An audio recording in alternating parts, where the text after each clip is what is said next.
তো দেখো আমরা কিন্তু স্নান করে খেয়ে দিয়ে আমরা কিন্তু ঝটপট রেডি হয়ে গেছি আবার ঘুরু করতে যাওয়ার জন্য। আর যেহেতু আমরা এসেছিলাম খুবই কম দিনের জন্য, তাই সকাল বিকেল যখনই হোক আমাদের ঘুরতে যাওয়া চাই। তারপরে কিন্তু আমরা সবাই মিলে এখন বেরিয়ে যাচ্ছিলাম, কারণ আমাদের চলে এসেছিলো গাড়ি। তো এখন আমরা গাড়িতে উঠে পড়বো। আর এই যে তোমাদের দুষ্টু দেখো কী সুন্দর টুমটুমি সেজেছে, আর এর পুরো গেট আপটা কিন্তু তোমাদেরকে একটু পরে দেখাচ্ছি। আর গরমে আমার অবস্থা কিন্তু খুবই খারাপ, আর ক্যামেরাটা যে ধরেছে সে খুবই খারাপভাবে ধরেছিল, মুখটা কী বাজেভাবে দেখাচ্ছিল গাইস। Few moments later. তো এই দেখো গাইস, আমরা চলে এসেছি আমাদের প্রথম স্টপেজে। আর এখানে এসেই কিন্তু আমার মাথা ঠুকে গেছে গাড়িতে, কারণ এত জোরে গাড়িটা ব্রেক মেরেছে, কাটাম করে পিছনে লেগেছে। তো যাই হোক, তো এখন আমরা নেমে যাব। আর এটা কোথায় কেউ বলতে পারবে? যে জানো কমেন্ট করে জানিও। আর গাড়িতে জুতো খুলে কিন্তু আমরা নেমে যাচ্ছি সবাই, কারণ আমাদের জুতোর অভিজ্ঞতা খুবই ভালো। তারাপীঠে একটা জুতো হারিয়েছি, আর জুতো হারাতে চাই না। আর এবারে দীঘায় ভালো জুতো নিয়েই আসিনি, শুধু স্লিপারই নিয়ে এসেছি। তো যাই হোক, তারপরে এখন আমরা চলে এসেছিলাম মন্দিরের ভিতরে। আর মন্দিরের নামটা কিন্তু বলেই দিচ্ছি, মন্দিরের নামটা ছিল হচ্ছে চন্দনেশ্বর মন্দির। আর এখানে তোমরা কে কে এসছো অবশ্যই কমেন্ট করে জানিও কিন্তু। আর মন্দিরের ভিউটা কিন্তু খুবই সুন্দর লাগছিলো, যেহেতু আমরা একটু বিকেলের টাইমে এসেছিলাম, তাই হালকা হালকা ছায়া, আবার হালকা হালকা রোদ ছিল। তো তারপরে এখানে দেখো আমরা কিন্তু চলে যাচ্ছিলাম মন্দিরের দিকে। আর মন্দিরে কিন্তু এখানে সামনে অনেক দোকান বসে, যেগুলো এখন ছিল না, যেগুলো ছিল বাইরে। তো এখন আমরা মন্দিরের ভিতরের দিকে যাব, আর তোমাদেরকে বাবা মহাদেবের সাথে দেখা করাবো। তো চলো যাওয়া যাক। এখানে আমরা চলে এসেছি প্রণাম করতে। আর ভেতরে ছিল হচ্ছে একটা লক্ষ্মী গণেশ ঠাকুর, বোধহয় লক্ষ্মী গণেশই ছিল, আমার ঠিক মনে পড়ছে না, যতটুকু দেখে মনে পড়লো। আর তারপরে কিন্তু ওই সাইডে ছিল বাবা মহাদেব। আর এখানে কিন্তু অনেকগুলো ঠাকুরেরই মন্দির ছিল, একটা দুর্গা মন্দির ছিল, আরও অনেক ঠাকুরের মন্দির ছিল, আমার ঠিক মনে পড়ছে না। তো তারপরে এখানে দেখো আমরা চলে যাচ্ছিলাম কিন্তু মেন মন্দিরের উদ্দেশ্যে। তারপরে যেতে যেতে পড়লো আরেকটা মন্দির, চলো এটাও তোমাদেরকে দেখাই। এর ভেতরে কিন্তু ছিল জগন্নাথ ঠাকুর।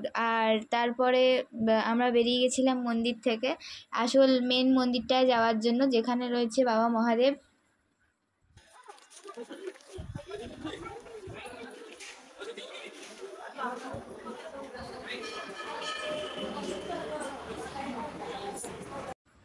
এই যে বাবা মহাদেবের মন্দির, এখানে বাইরে থেকে চরণামৃত খেয়ে আমরা চলে গেছিলাম ভেতরে ঠাকুরটাকে দেখার জন্য।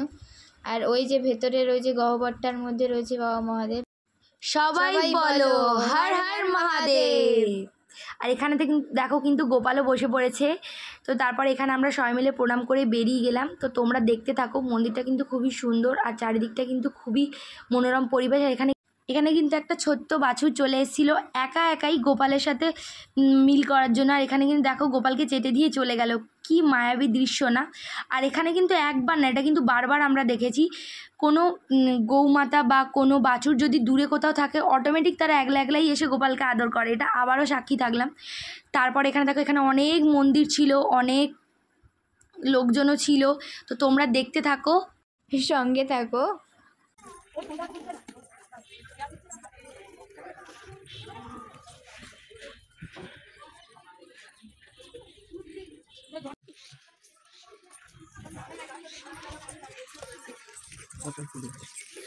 তো চলো আমি এবার অন্যদিকে যাবো, আর কি অন্য জায়গায় যাওয়া যাক। Later. তো এরপর আমরা কোথায় চলে এসেছি গাইস, তোমরা কি জায়গাটাকেও চিনতে পারছো বা দেখে কি কেউ বুঝতে পারছো? চলো মেন জায়গায় গিয়েই তোমাদেরকে জানাবো। তো তারপরে দেখো এখানে অনেক দোকানও বসেছিল। তারপর সকালে আসলে আরও মাছের দেখা যেত, মানে মাছ অনেক আড়ত করা থাকে এখানে, কিন্তু আমরা সকালের টাইমে আসতে পারিনি। তো এখানে দেখো এখন এই সাইডটায় জল আছে, আর এখান থেকে জলে একটা বেরিয়ে গেছে। আর এখানে দেখো কারা মাছ ধরছে। আর ওই দূরে নাকি লাল কাঁকড়া আছে, এই বাইকে করে লাল কাঁকড়া দেখাতে নিয়ে যাওয়া হচ্ছিলো। আমরা কিন্তু যাইনি ওখানে, তবে আমরা অনেকটা দূর হেঁটে গেছিলাম। আর জায়গাটা কিন্তু ছিল কি বলতো, তালসারি। জায়গাটা খুবই সুন্দর। তবে এবারে কিন্তু আমরা পেরিয়ে ওপারে যাইনি, কিন্তু 5 বছর আগে যখন এসেছিলাম তখন কিন্তু আমরা এপারে ভাটা পড়েছিল। আর এপারে কিন্তু বোটে করে, মানে ওই যে বোটগুলো আছে না, এই বোটে করে আমাদের মাঝখানে যে জলটা আছে, ওই জলটা পাড়িয়ে আমরা ওই যে দূরে জঙ্গল আছে ওইখানে নিয়ে গেছিলো। আর ওইখানে কিন্তু লাল কাঁকড়া ছিল, আরও অনেক রকমের পোকামাকড়, তারপর জঙ্গল, অনেক রকমের গাছ কিন্তু আমরা দেখতে গেছিলাম, কিন্তু এবারে নাকি ওই সিস্টেমটা নেই বলছিল। শুধু এইখান থেকে এইটুকু যাওয়া আর ওপার থেকে বাইকে করে লাল কাঁকড়া চড়া, এইটুকুই। তো ওইটার জন্য মনটা খুব খারাপ হয়ে গেছিলো, কারণ ভেবেছিলাম যে এবারেও ওই অভিজ্ঞতাটা হবে, বাট এটার হলো না। আর এখানে কিন্তু আমি ঝিনুক ঘোরাচ্ছিলাম আর বোনও। এইখানটা পেরিয়ে আমরা ওই পারে চলে গেলাম, ওইখান থেকে লম্বা হেঁটে আমরা ওই দিকে যাব। তো চলো দেখতে থাকো।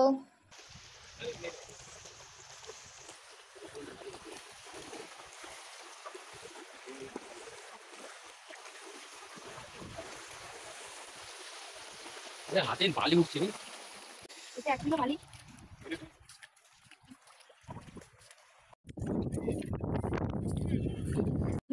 আর এখানে দেখো গাইস কেমন বালিগুলো উঁচু উঁচু হয়ে আছে, কেউ বোধহয় করে টরেছে বা এমনিও হতে পারে হয়তো। আর তারপরে এখানে দেখো পরিবেশটা এত সুন্দর আর চারিদিকটা ভিউটা জাস্ট অসাম, দেখতে এত ভালো লাগছিল। এখানে আমরা অনেকটা টাইম কাটিয়েছি। আর এখানে দেখো সব অন্যান্য জেলে কাকুরা মাছ ধরছিল, আর ওরা কিন্তু পেয়েছিল একটা ছোট্ট শঙ্কর মাছ, আর সেটাই দেখো ওরা কেটে দেখাচ্ছিল যে কতটা ভালো আছে। ওরা কিন্তু ওই দেখো গাইস কি দারুণ লাফাচ্ছে। তারপরে মাছটা হচ্ছে অ্যাকচুয়ালি ছিপের মধ্যে ছিল, যার জন্য ওরকমভাবে লাফাচ্ছিল আর কি, মানে কতটা জানতো এখনও টাটকা একদম। ওটাই। আর দেখো আমরা কিন্তু অনেক দূর থেকে ঘুরে চলে এসেছি, আর ওপারে তো আর যাওয়া হলো না, ওটার জন্য মনটা সত্যি একটু হলেও খারাপ লাগছিল। ভেবেছিলাম যে বোটে করে ওপারে যাবো, বাট ওটা নাকি এখন আর হয় না। আর এখানে দেখো আমরা জল পেরিয়ে আবার ওপরের দিকে উঠে যাবো, কারণ আমাদের নেক্সট ডেস্টিনেশন। না না এখন বলবো না, চলো গেলেই দেখা হবে।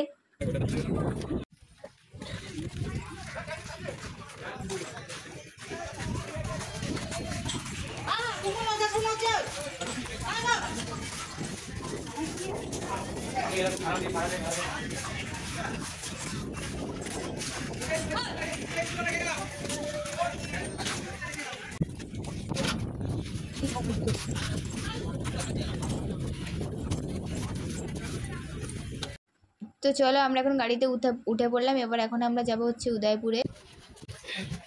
1 hour later. তো আমরা এখন উদয়পুর সি বিচে চলে এসেছি। আর এখানে এসে একটু জল পিয়াসা পেয়েছিল বলে এখন মোটা জল খেয়ে নিচ্ছে আর কি। আমরা এখন হেঁটে হেঁটে যাবো সি বিচের দিকে। তো চলো।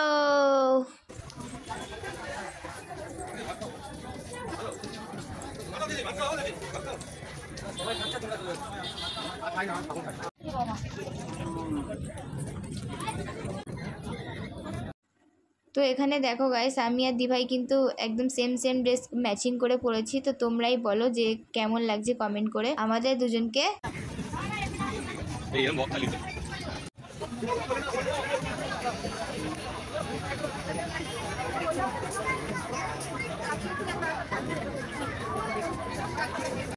তো এখানে আমরা সবাই খেয়ে নিচ্ছিলাম চানা, যেটা আমরা হচ্ছে হোটেল থেকেই সবাই বানিয়ে এনেছিলাম আর কি টিফিন হিসেবে। আর চানাটা কিন্তু হেভি ঝাল ঝাল স্পাইসি হয়েছিল, ঠিক ওই টাইমে খেতে দারুণ লাগছিল উদয়পুর সি বিচে বসে। সমুদ্রের হাওয়া উপভোগ করতে করতে আমরা সবাই আইসক্রিমও খেয়ে নিয়েছিলাম। তো আমরা চলে এসেছিলাম এখানে আরেকটা মন্দিরে। তো এই মন্দিরটার নাম তোমরা কে কে জানো অবশ্যই কমেন্ট করে জানিও, কারণ এই মন্দিরের নামটা কিন্তু আমি ভুলে গেছি। তো তারপরে এখানে দেখো, এখানে তো ক্যামেরা করা বন্ধ, তাই বাইরেটাই তোমাদেরকে ভালোভাবে দেখালাম। আর ভেতরে কিন্তু ছিল জগন্নাথ দেব, না কৃষ্ণ, মানে ঠিক মনে পড়ছে না। যাই হোক, তোমরা কেউ জেনে থাকলে অবশ্যই জানিও। সে যাই হোক, ভগবান তো ভগবানই। তো তারপরে আমরা সব কিছু দর্শন করে বাগানেও দেখছিলাম, আর বাগানে কিন্তু হয়েছিল আমলকি। গাইস দেখো ওই যে উঁচু ডালে কিন্তু আমলকি হয়েছিল, আর এখানেও কিন্তু দেখো আমলকিগুলো তোমরা দেখতে পাবে।